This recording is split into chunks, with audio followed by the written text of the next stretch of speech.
좀처럼 종잡을 수 없는 비트코인의 방향을 세력이 어떻게 가격 조작하는지 궁금하지 않으세요? 제가 추석 특집으로 이 영상에서 낱낱이 파헤쳐 드리겠습니다. 안녕하세요, 일타입니다. 지난 금요일 일본의 금리 인상 억제 발언이 나온 후 상승하였던 비트코인은 다시 블랙락의 비트코인 가격 조작 의혹 기사가 나오면서 다시 하락하고 말았습니다. 물론 가격이 아주 크게 하락한 것은 아닙니다만 여기에는 세력이 엄청난 계획이 숨어 있는데요. 지난 16일 아침에는 코인베이스와 블랙락이 비트코인 가격을 억제한다는 소문이 돌았습니다. 이는 비트코인 투자자들에게는 충격적일 수가 있는 소식입니다. 왜냐하면 여러분들 여태까지 블랙락은 비트코인 가격을 상승시켜주는 주체로 생각을 했으니까요. 그런데 블랙락이 비트코인 가격을 억제한다니 도대체 무슨 일인지 자세히 알아보도록 하겠습니다. 기사를 읽어보면 코인베이스와 블랙락이 55,000달러에서 70,000달러로 가격이 움직이는 사이에 비트코인 가격을 조작했다고 비난을 받았습니다. 코인베이스는 ETF 출시 이후 비트코인 가격의 성장을 방해하기 위해서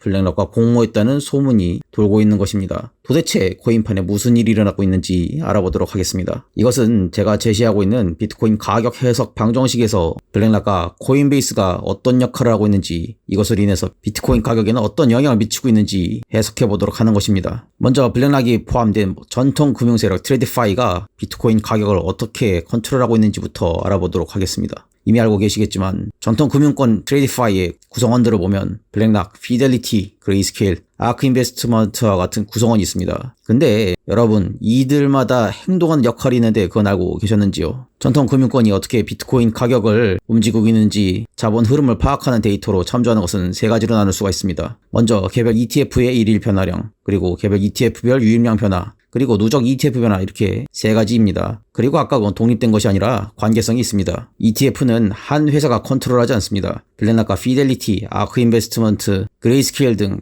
회사가 각각 ETF를 운영하면서 유입과 유출이 일어나면 매일매일 비트코인 ETF 플로우에 기록이 되고 회사마다 유입량을 차트로 변형시켜서 ETF 누적 유입량 그래프가 탄생을 하게 됩니다. 이는 개별 ETF를 시간에 따라 적분한 결과라고 할 수가 있겠죠. 그리고 여기에서 특이한 점은 그레이스케일이 제가 빨간색을 칠해놨거든요. 왜냐하면 유일하게 ETF에서 마이너스를 담당하고 있기 때문입니다. 즉 ETF에서 자본이 계속 유출되는 역할을 그레이스케일이 맡고 있는 거죠. 그레이스케일이 중요한 이유는 세력이 그레이스케일을 통해서 ETF의 페이크를 설계하고 있기 때문입니다. 보시다시피 ETF의 누적 면적을 보시면 블랙락이 검은색이고 그레이스케일이 회색인데요. 두 면적이 거의 비슷해 보입니다. 그 위에 큰 초록색이 피델리티인데요. 블랙락의 유입량과 그레이스케일의 유출 총량을 합치면 블랙락은 여태까지 자본을 유입했고 그레이스케일은 여태까지 자본을 유출하는 담당이었는데 이 둘을 합치면 블랙락의 유입량에서 그레이스케일의 유출량을 빼게 되면 864밖에 안 됩니다. 그런데 ETF의 누적 총합에서 초록색 부분은 피델리티이고 이 양은 9,847로 블랙락과 그레이스케일의 자본 유입 총량의 차이에 비해서 10배가 넘는 양을 기록하고 있습니다. 즉 ETF가 각각의 역할 담당이 있는 것입니다. 블랙락과 그레이스케일은 서로 자본을 주고받는 사이고 피델리티가 주로 가격을 컨트롤했던 것입니다. 이것은 개미들에게 비트코인 가격 해석에 대해서 혼란을 겪게 합니다. 개미는 비트코인 가격이 세계 최대 자산운용사 블랙락이 들어왔기 때문에 비트코인 불장이다 이렇게 생각하겠지만 실제로는 불장이 2월 이후에는 존재하지 않았죠. 그래서 세력의 전략을 보면 블랙락은 전면에 내세우고 그레이스케일은 상대적으로 언론에 덜 내비칩니다. 그러나 수학적으로 계산했을 때 블랙락은 ETF 유입 그리고 그레이스케일은 ETF를 유출시키고 둘 간의 값은 거의 유사하기 때문에 결국에 비트코인의 가격은 나머지 ETF사인 피델리티, 아크 인베스트먼트, 비트와이즈의 총합으로 결정이 되는 것입니다. 이것은 ETF를 종합적으로 해석하는 것이 아니라 단편만 보고 해석하면 그때 해석을 하게 됩니다. 비트코인의 불장을 원하시는 분들은 블랙락 영상만 찾아보고 흥분해가지고는 전 재산을 몰빵한다든지 고배율 롱 포지션을 잡게 됩니다. 그리고 가격이 떨어지게 되면 그레이스케일을 탓하게 되는데 실제로는 이와 매우 다르게 움직이고 있어요.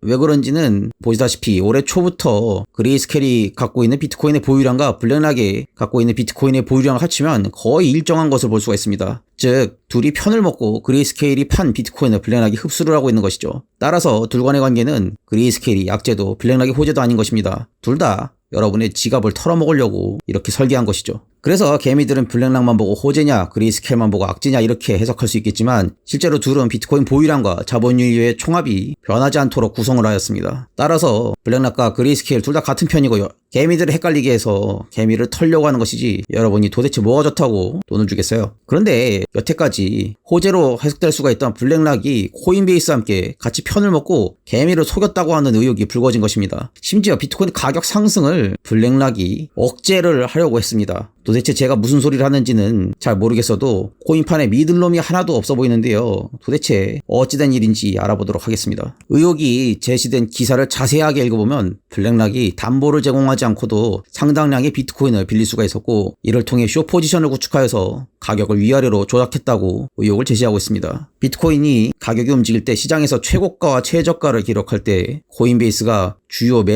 매도자가 되어서 가격 조작에 크게 연루되었다고 언급하고 있는데요. 이러한 의혹 제기로 인해서 비트코인의 가격 조작에 대해서 설명해달라고 코인베이스 측에 의혹을 제기하였습니다. 그러면 제가 이러한 일이 어떻게 일어날 수 있는지 설명해드리도록 하겠습니다. 먼저 블랙락의 ETF인 아이빗의 데이터를 쭉 보다 보면 커스터디언이라는 항목이 있고 여기에 코인베이스라고 적혀 있습니다. 여기에는 블랙락뿐만 아니고 그레이스케일, 아크 인베스트먼트도 같은 수탁자로서 코인베이스를 임명하고 있는데요. 이 비트코인 커스터디언이라고 하는 것은 제3자가 자신의 비트코인을 관리하는 관리인을 지칭하는 것을 말합니다. 즉 커스터디 서비스라고 하는 것은 은행에 돈을 맡기듯이 비트코인 커스터디라면 자신의 비트코인을 누군가 대신 맡아주는 거죠. 왜냐하면 블랙락은 무려 35만 개나 되는 비트코인을 보유하고 있는데요. 이 비트코인은 블랙락이 직접 보유하지 않고 커스터디를 통해서 코인베이스가 수탁자 역할을 하고 있습니다. 왜 자신들이 직접 비트코인을 보유하지 않고 수탁을 하고 있는지는 금에 비유하여서 설명을 드리도록 하겠습니다. 세력은 비트코인에 대한 전략을 단순히 현물 매집만 하지 않습니다. 왜냐하면 비트코인 현물은 ETF의 기초자산으로서 보유를 하고 ETF에 유입되는 자본의 양을 통해서 비트코인의 가격을 컨트롤합니다. 그리고 비트코인의 선물 포지션을 통해서 수익을 얻도록 전략을 짜고 있죠. 비트코인이 이렇게 다루어지는 방식은 이미 금이 다루어지는 방식과 매우 유사한 구조를 가지고 있습니다. 왜냐하면 금 역시 세력들이 금을 영국의 지하금과 같은 금괴 안에 어마어마한 양을 보유하고 있고 바깥에 절대로 꺼내지 않고 있습니다. 그런데 금값은 시시각각으로 변하죠. 이 금값이 변하게 되는 통로로 바네크나 SPDR 같은 자산운용사들이 금 ETF를 운용하고 있고 세력은 금 가격이 변함에 따라서 금 선물의 롱숏 포지션으로 수익을 내고 있습니다. 이러한 운영 방식을 비트코인에도 채택하고 있는 것이죠. 따라서 비트코인 커스터디라고 하는 것은 영국은행의 지하 금고안에 금을 대량 보유하고 밖에 꺼내지 않으면서 금값을 컨트롤하고 있는 것처럼 블랙락의 비트코인을 코인베이스가 대량으로 보관하고 있다는 것으로 설명할 수 있겠습니다.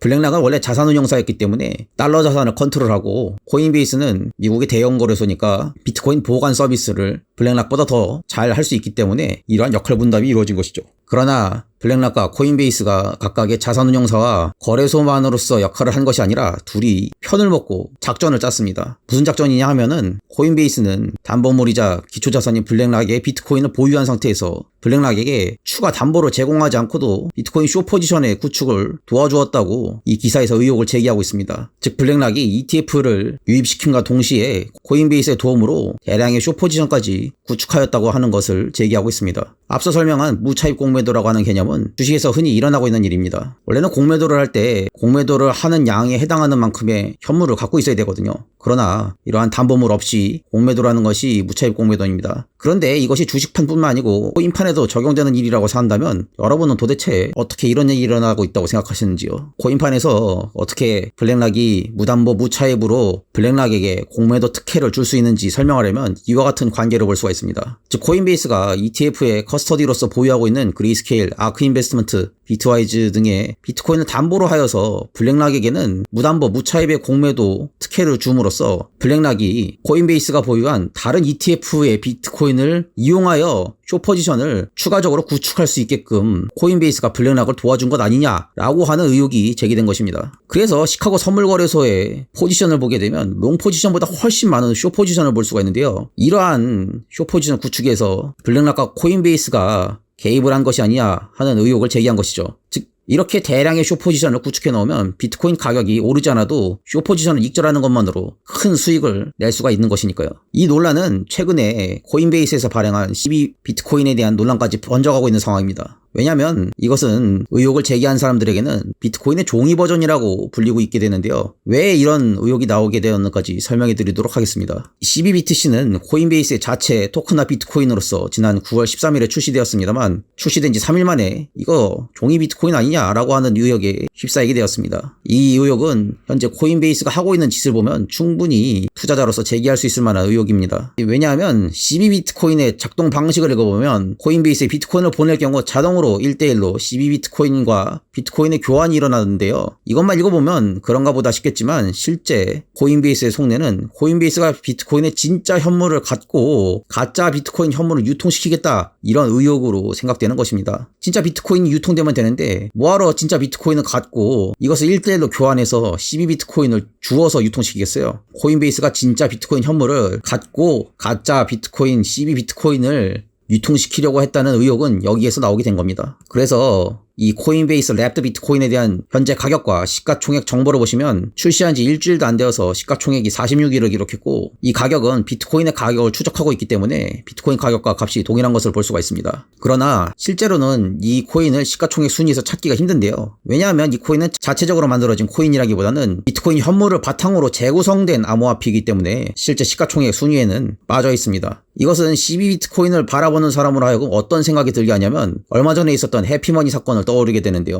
해피머니 회사가 한국은행에서 발권한 원화를 받고 해피머니를 같은 양만큼 찍어냈지만 결국 해피머니사는 기업 회생 절차를 밟아 해피머니 문화상품권이 휴지조각이 되었듯이 비트코인 역시 코인베이스가 비트코인 현물을 수탁자 삼아 갖고 있고 이것에 대하여 CB비트코인을 발행하게 되면 코인베이스가 붕괴할 경우에 CB비트코인에 대한 가치 보증에 대해서 의문점을 가지게 하기 때문입니다. 이러한 점이 투자자들에게 종이 비트코인을 유통시키려고 하는 것 아니냐라고 하는 의혹이 코인베이스에 제기를 할 수가 있는 거죠. 결론적으로 상황을 보자면 세력은 이와 같이 ETF와 거래소 간의 관계성을 통해서 어마어마한 수익을 얻게끔 구조를 구축했습니다. 즉 그레이스케일은 ETF를 유출을 하고 있고 이를 받아서 블랙락은 ETF를 유입시키는 것으로 다른 ETF사들과 함께 가격 조작을 실시합니다. 그리고 블랙락은 코인베이스에 비트코인 커스터디 서비스를 맡기고 코인베이스의 도움으로써 더 많은 비트코인 현물을 바탕으로 대량의 숏포지션을 시카고 선물거래소에서 구축을 하여서 비트코인 가격이 오르지 않을 때마다 익절을 해서 큰 수익을 냅니다. 그리고 비트코인 커스터디로 인해서 코인베이스 안에 비트코인이 한번 들어가게 되면 세상에 나오지가 않기 때문에 유동성을 확보하기 위해서 CB비트코인을 발행하여서 비트코인의 유동성을 이것으로 확보하려고 하는 것이죠. 여러분들은 이렇게 세력이 구축해놨는데 이 구조를 뚫고서 수익을 낼 자신이 있으신가요? 이러한 구조를 통해서 올해 블랙락과 코인베이스가 역대 최대로 수익을 얻을 수가 있었습니다. 기록적인 수익과 함께 블랙락은 기록적인 10조 달러, 우리 돈으로 1경이 넘는 수익과 함께 코인베이스는 이전 대비 72%나 급증한 수익을 기록하고 있죠.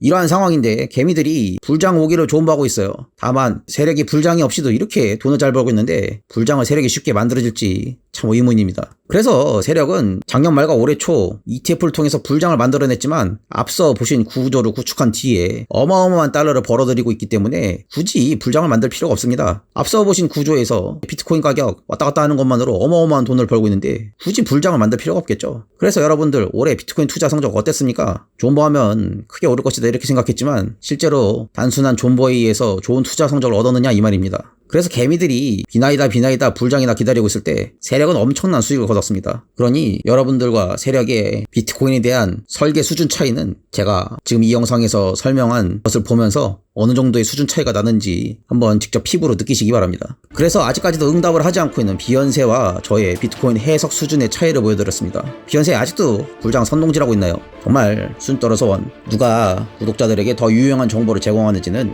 여러분들께 맡기도록 하겠습니다. 마찬가지로 차트만 보고 사는 것은 눈뜬 장님으로서 ETF도 모르고 나스닥도 모르고 경제도 모르고 정치도 모르고 거래소도 모르고 채굴자도 모릅니다. 정말 차트만 가지고 이렇게 세력들이 구축해놓은 비트코인을 이해할 수 있을 것 같습니까? 그러니 차트 해석이 자신 있다고 하는 베이지컬리한테 제가 앞서 설명한 현상에 대해서 한번 물어보세요. 도대체 뭐라고 대답할지 말입니다. 그러니 이러한 해석을 내리지 못하는 수준 떨어지는 채널 대신에 저와 함께 하실 분들은 영상 아래 더보기 클릭하시고 텔레그램 방으로 들어오시면 되겠습니다. 이미 점점 어려워지는 비트코인 시장에서 다른 채널들에서는 절대 알 수 없는 더 깊은 지식을 원하시는 많은 분들이 텔레그램 방에 들어와 계십니다. 저와 함께 하고 싶으신 분들은 물론 구독, 좋아요, 알림 설정 잊지 마시고 앞으로도 좀 더 깊숙한 곳까지 말씀드릴 수 있는 채널이 되도록 하겠습니다. 시청해주셔서 감사합니다.